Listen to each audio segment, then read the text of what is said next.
They spray-painted boat trash in neon orange letters 8 inches tall across the side of my dead uncle's pristine cabin cruiser while I slept inside it. The aerosol can was still hissing when I stepped out at 6 in the morning. Whoever did it wanted me to hear the hiss, smell the toxic fumes burning my nostrils, and see my inheritance destroyed right in front of me. That boat had survived 30 years of Colorado mountain storms without a single scratch.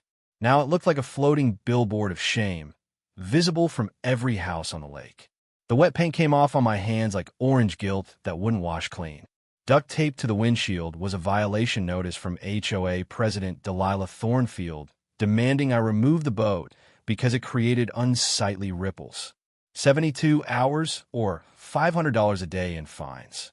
What would you do if someone vandalized the one thing your family actually left you that meant something? My name is Marcus Blackwood. I'm 52, retired Navy logistics officer. 20 years keeping aircraft carriers supplied across 3 oceans. After a messy divorce, I was rotting in a cramped San Diego apartment, watching my 15-year-old daughter Sage disappear in her phone during our awkward weekend visits. Then Uncle Ezra died at 89 and left me his lakefront cottage in the Colorado Rockies. The only family member who ever gave a damn about me. I'd visited maybe twice as a kid, but Ezra was a living legend in our bloodline. Built everything himself, including a hand-carved dock that weathered 40 Colorado winters without a single repair. The man lived debt-free for 3 decades in a world designed to keep you paying forever. Alpine Lake sits like God's private swimming pool between pine-covered peaks. 300 acres of water, so clear you can see trout swimming 30 feet down. Ezra's cottage is pure 1940s craftsmanship. Thick log walls, riverstone fireplace, wraparound porch that smells like pine sap and old memories. Completely paid off. It felt like inheriting a winning lottery ticket after years of rent slavery. The community looked like a postcard paradise. 47 homes scattered around pristine shoreline, manicured lawns that belonged in magazines, luxury cars worth more than most people's houses.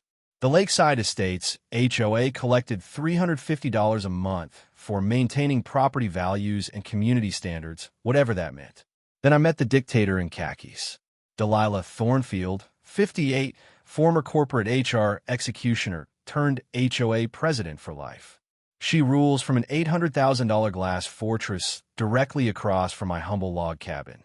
The architectural equivalent of a middle finger pointed at Ezra's simple lifestyle. Her white BMW X7 sits in a circular driveway like a throne, never showing a speck of mountain dust.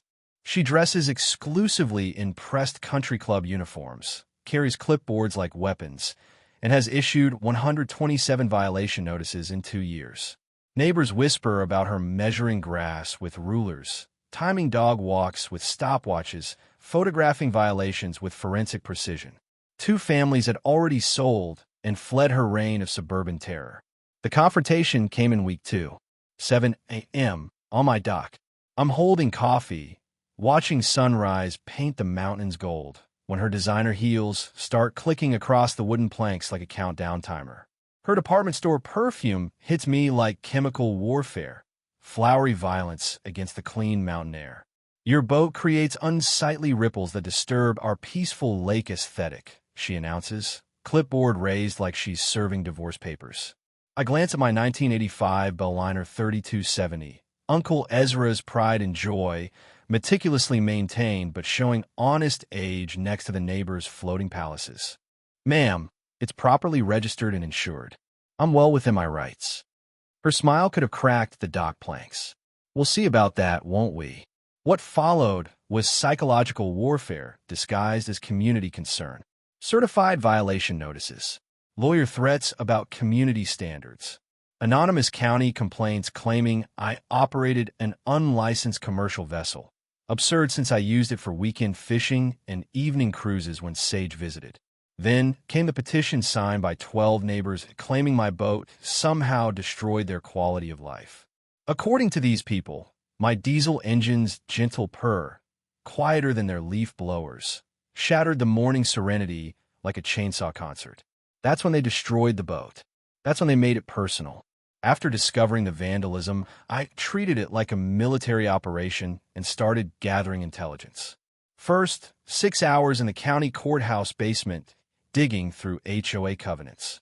Most of it was standard suburban control nonsense, grass-height tyranny, approved paint color fascism. But Section 12 caught my eye. Original property owners maintaining certain grandfathered rights. In my Navy days, I learned that overlooked paperwork often contains the keys to victory. I installed 4 weatherproof night vision cameras around the dock. Footage uploaded to cloud storage Delilah couldn't touch. Deputy Rodriguez, a weathered veteran who'd seen real wars, treated my vandalism report with military precision. "Son," he said while bagging paint samples, "we've had 3 HOA harassment complaints this month. These suburban dictators are getting out of hand." My counterstrike was swift. A certified demand letter for $3,500 in boat repairs, immediate cessation of harassment, and a formal written apology. Hand-delivered so she couldn't claim ignorance. Her response was nuclear. Within 48 hours, she convened an emergency board meeting. The agenda: addressing problem resident and implementing necessary protective measures. Translation: let's destroy this guy's life before he fights back. She proposed a new covenant amendment banning watercraft over 25 feet or older than 10 years. If passed, my boat would become contraband overnight. She launched a propaganda campaign, printing flyers claiming my boat posed an environmental catastrophe. According to her twisted reality, my well-maintained diesel engine was single-handedly murdering every fish in the lake. Then came a game changer. While organizing Uncle Ezra's basement, I found a cardboard box labeled property papers in his careful handwriting. Inside were manila folders of decades-old documents. One yellow deed from 1923 stopped me cold. Language about riparian ownership extending to the high water mark and the grantor retaining perpetual rights to lake water usage. My gut, the same instinct that kept me alive through Navy logistics nightmares, screamed that this document was important. My covert intelligence gathering revealed an underground resistance. Retired teacher Beth Morrison whispered during a mailbox encounter that Delilah destroyed the Hendersons 2 years earlier. $15,000 in fines for growing tomatoes she claimed violated aesthetic standards.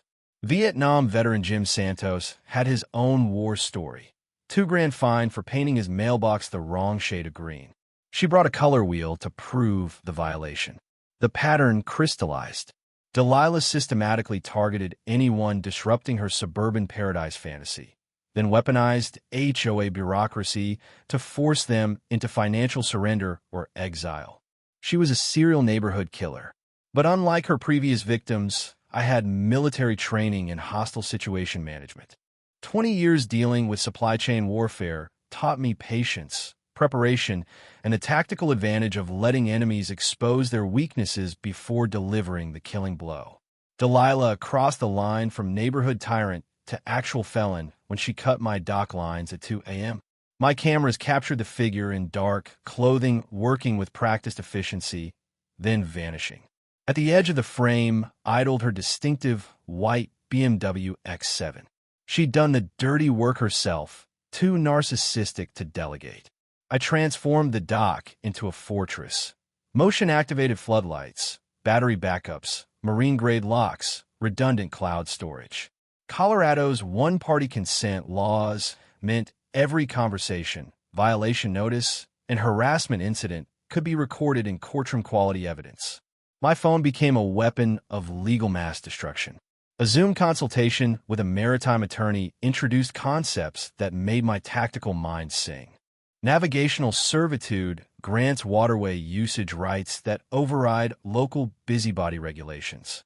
HOAs can nitpick dock colors and boat covers, but controlling actual water usage requires legitimate government authority, something Delilah's suburban kingdom definitely lacked. Then the bombshell.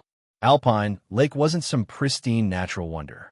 It was artificial, created in 1918 when my great-great-grandfather Silas Blackwood dammed a mountain creek for his logging empire.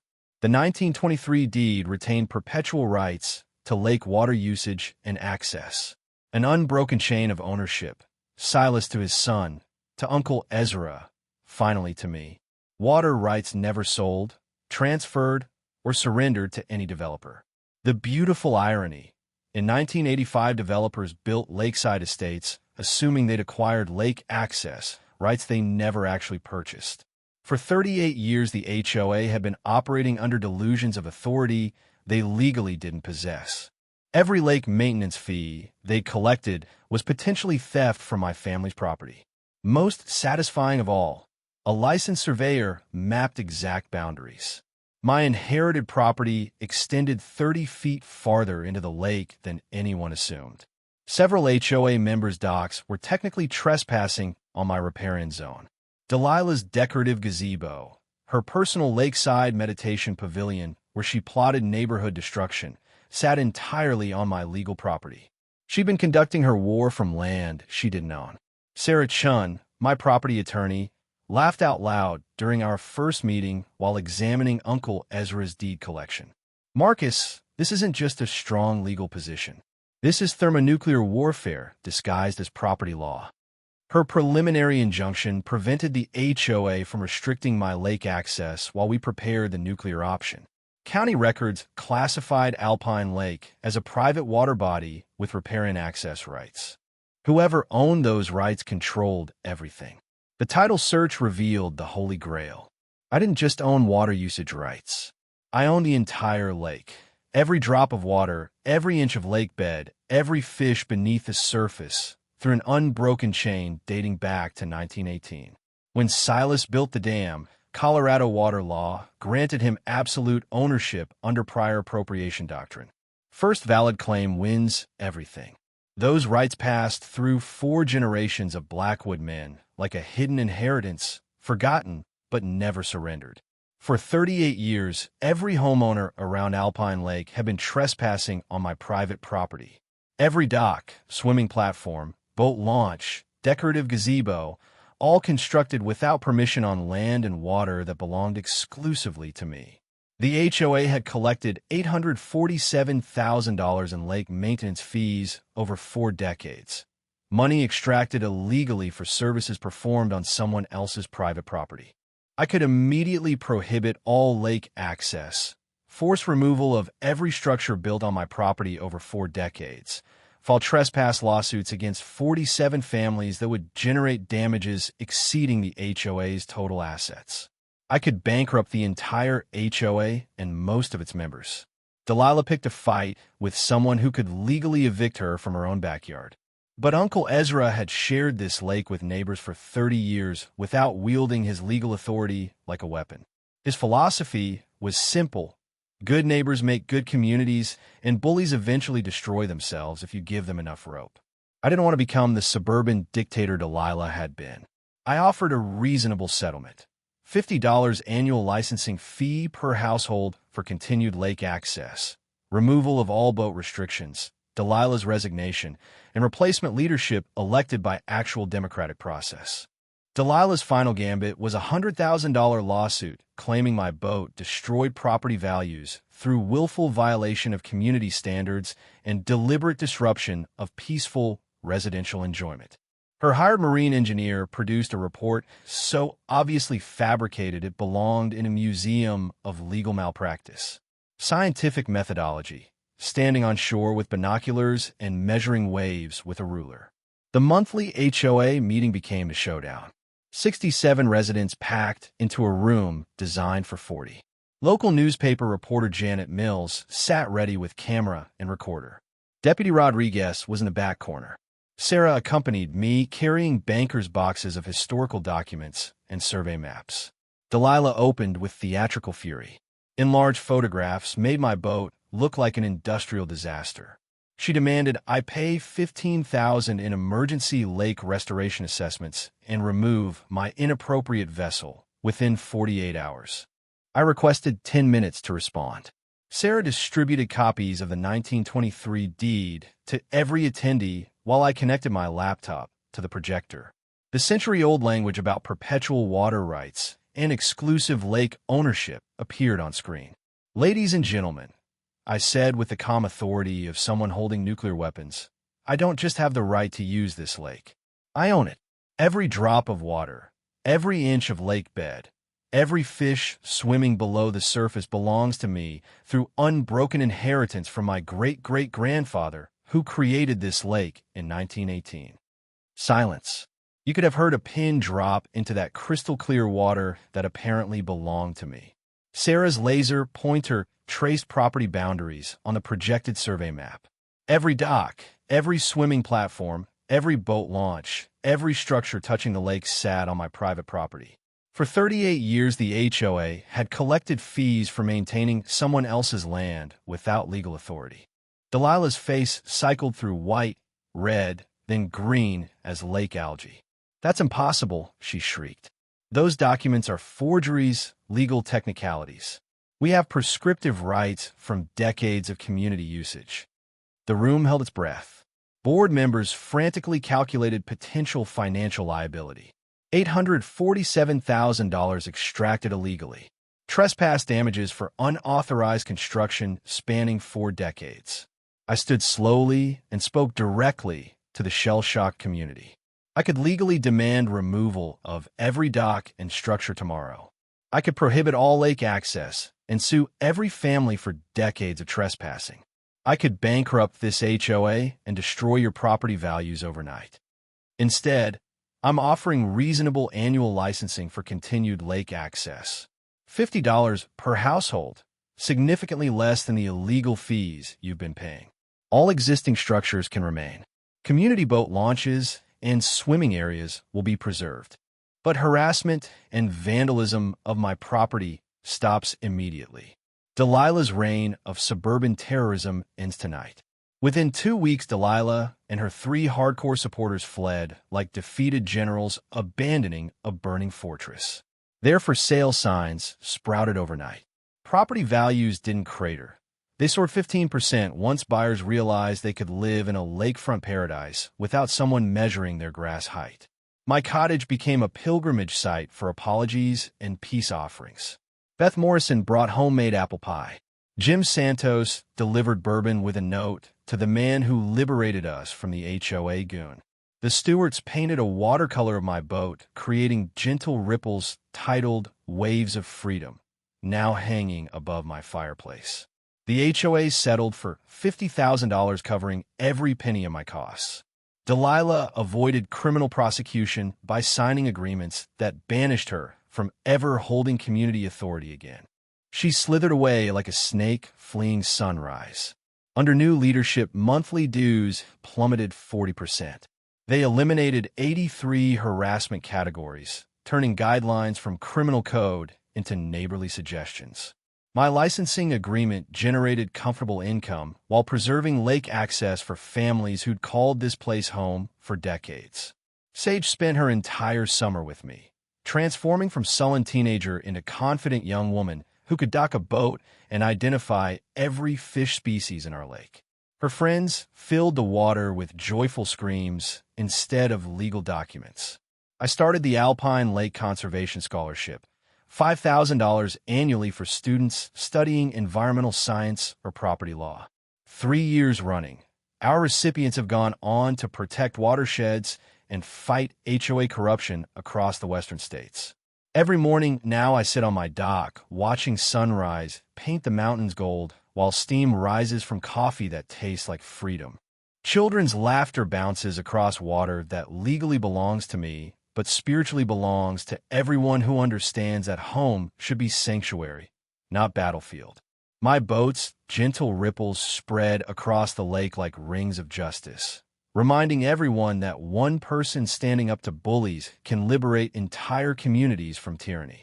Uncle Ezra's legacy became a weapon for justice rather than a target for harassment. Exactly as he would have wanted. The American flag flying from my boat stern isn't provocation anymore. It's a peaceful symbol of rights defended, community restored, and proof that ordinary people can defeat extraordinary corruption when they fight smart instead of surrendering.